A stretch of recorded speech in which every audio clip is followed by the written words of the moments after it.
been written about in detail in many books. It was March 4, 1947, the police opened fire on the procession of Hindus and Sikhs. By morning of March 6th, all cities of Punjab, including Amritsar, Jalandhar, Rawalpindi, Multan and Sialkot, were engulfed in the flames of riots. Compared to Punjab, the displacement and resettlement that continued for decades in Bengal had a completely different form. The people of Bengal were very unfortunate. Why? Because the people of Bengal had to face the displacement twice. Twice? Yes, twice. Then, first they all had to leave their homes and go to East Pakistan. Then, they had to flee from there and come to West Bengal. My dear, the authorities there underestimated the severity of the crisis caused by the partition. Thousands of Hindu families fled from Dhaka and its surroundings and reached Shialda. They didn't reach so easily. Women were robbed of their belongings on the way. They were tormented in various ways. Women, children and the elderly were treated inhumanly. Whether it was women, children or the elderly, everyone was mistreated. Yes, it's true. Women suffered greatly during the partition. Millions of families were separated from their loved ones. Not only that, people boarded trains alive, but they arrived here as piles of corpses.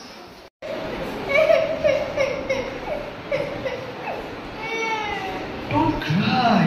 Be quiet. Grandmother, what happened to those people who came from Dhaka, whose everything was looted? It's a strange story, child. As they say, neither at home nor on the shore. Why is that? When they left their homes and came back to this country, they became refugees in their own homes.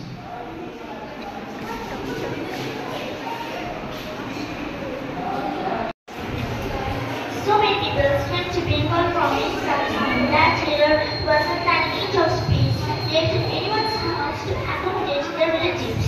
This Bengal government arranged 15 steamers to bring refugees from Chittagong, Nayaganj, Barisal and Chandpur to Calcutta. People had made East Pakistan their waterway. Many boats sank after a few days, only corpses were floating on the water surface.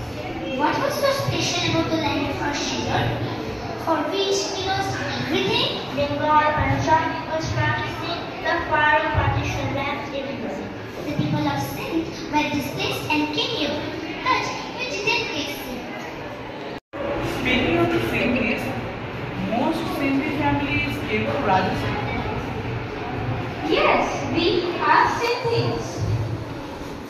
After the partition of millions of refugees came to India from Pakistan, and Rajasthan was one of the states where a large number of refugees came. For refugees like us, arranging refuge and rehabilitation in Rajasthan was a big challenge.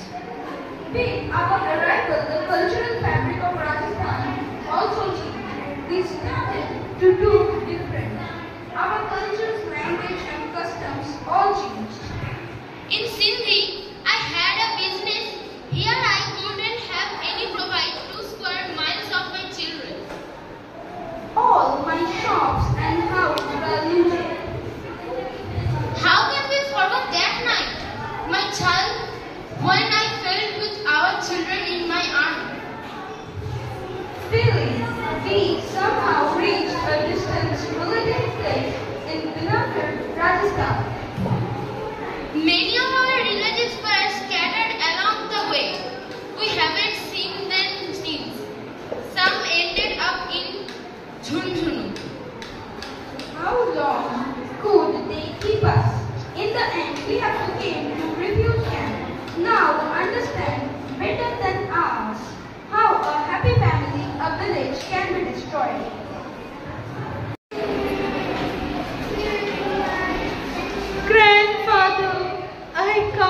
listen to it anymore. Yes, my child. This dark chapter of our nation's history is just so painful that no one can bear to even hear it. It's a heart-wrenching event. You are just a child. Hearing this, even a stone-hearted person would have a change of heart. Now, let's hear to the PM's address. The pain of the country's partition can never be forgotten. Due to hatred and violence, lakhs of our sisters and brothers were displaced. Many even lost their lives.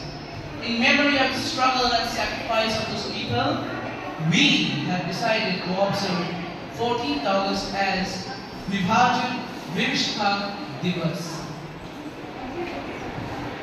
Jai Hind. Now, I will tell you all something that we must do now. I offer my deepest respect to the millions of Indians who lost their lives in catastrophe of partition and suffered the pain of displacement. To safeguard the unity and integrity of India, we must learn to strive together. We must keep India united. Not for any political victory now.